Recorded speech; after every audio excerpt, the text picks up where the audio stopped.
Welcome back to My Favorite Crafty Things 2014. This is Jennifer McGuire, and in this series I'm sharing my favorite products from the year. We're on day 8 where I'm talking about papers and adhesives. Now in this video I'm going to talk about papers, so be sure to check out the other one that's about adhesives. Also be sure to go to my blog for links, discount codes, and some big giveaways. I'll also have the links in the description below on YouTube.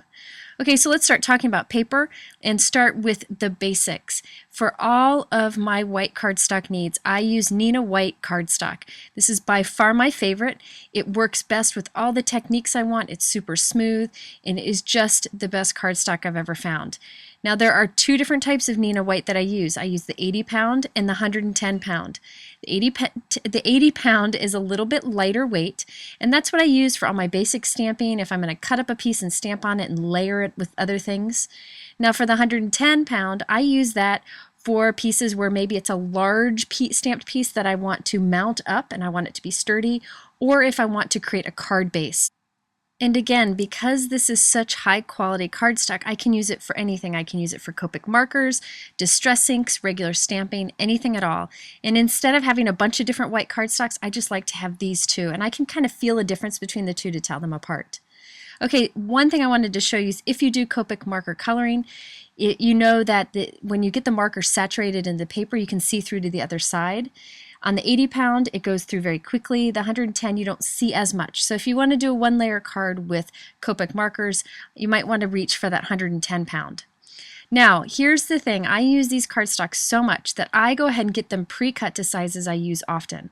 I take my stacks of these cardstocks to Kinko's, and for just a few dollars, they will cut it down the center vertically and horizontally, and you end up with 4 1/4 by 5.5 inch pieces. Now for the 110 pound cardstock, I'll take some of those sheets to Kinko's also and just have them cut once across the stack so that I get 4 1/4 by 11 inch pieces. This is so that I can create top folding note cards, which is my favorite kind of card to make. So then all I have to do is score down the middle and we have a 5.5 inch by 4 1/4 inch note card ready to go. Now any kind of office supply store will do this, or paper mills or anything like that will cut in bulk for very little money so that you don't have to do it at home. And now I have all these cardstocks ready to go when I'm ready to create. Another basic cardstock that I use is Kraft cardstock. There are two that I like. One is the neenah Desert Storm, which you see on the left, and then the Hero Arts Kraft, which is on the right. Now these are very different. The neenah is lighter and it's smooth, lighter in color, and it's very smooth. The Hero Arts Kraft is very textured. It's kind of like a paper bag, but a little bit thicker.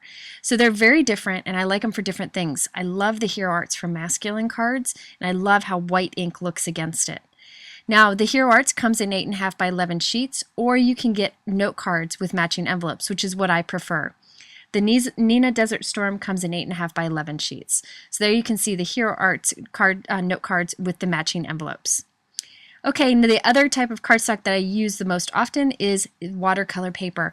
I have searched long and hard for watercolor papers, and my favorite by far are the ones from Ranger. Now these are the exact same watercolor paper according to what I found out. The Tim Holtz Distress Watercolor cardstock is pre-cut to 4 1/4 by 5.5, which is awesome and perfect for most of our needs. And that's what I use the most. I go through it very quickly because I use it so much. Now the Ranger watercolor paper is great because it's 8.5 by 11 sheets, so you can cut these in half and score them and make a note card out of watercolor paper.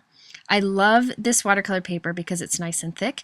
It's very smooth on one side, it has texture on the other. It's perfect for all my watercolor needs. Let's next talk about colored cardstock. There are a few different brands that I really like. They're all high quality, they're all nice and smooth for stamping, and they all have great colors.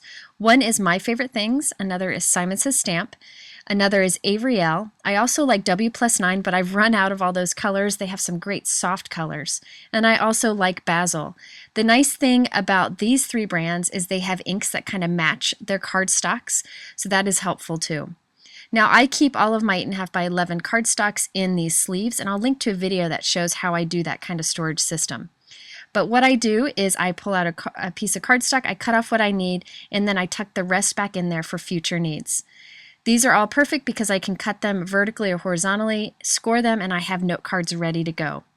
Now there are other brands of cardstock out there, but I really believe that these that are super high quality and nice and thick are perfect for card making. If you are curious about which colors to get, I recommend checking out the variety packs that some of the companies offer.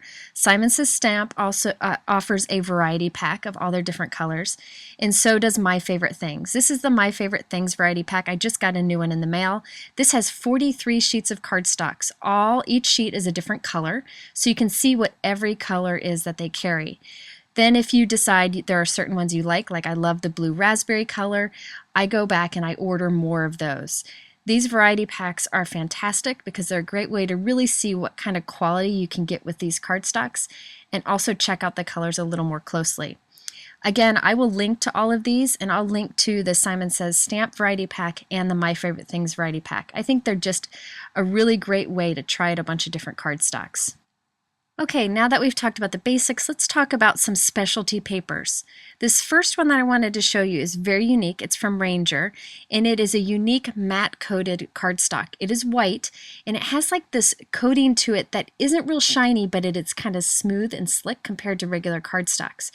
So I wanted to show you how it stamps compared to regular cardstocks. You see on the right there is Neenah white, just regular cardstock. This big piece in the back is the specialty paper from Ranger. You can see the ink doesn't dry right away on it, which is fun for some certain techniques. Or you can dab off the extra ink and look at that soft look you get with the exact same ink. Now, of the fabulous techniques that you can do with the specialty paper that has this coating on it, one of the best ones is resist. Now, if I stamp with clear ink, like Versamark ink, on regular cardstock, like that piece up, the small piece on the right, it just kind of disappears on white cardstock. But if I stamp with that Versamark ink on the specialty paper, you can still see it's a little shiny there. And then if I rub a dye ink over it, rub off the extra dye ink, look at that. That clear ink that we stamped in the first place resists it, and you get this cool resist look. I'll link to a video where I use this technique, but I really believe that this is one of those cardstocks that's really special and something that's great to have on hand.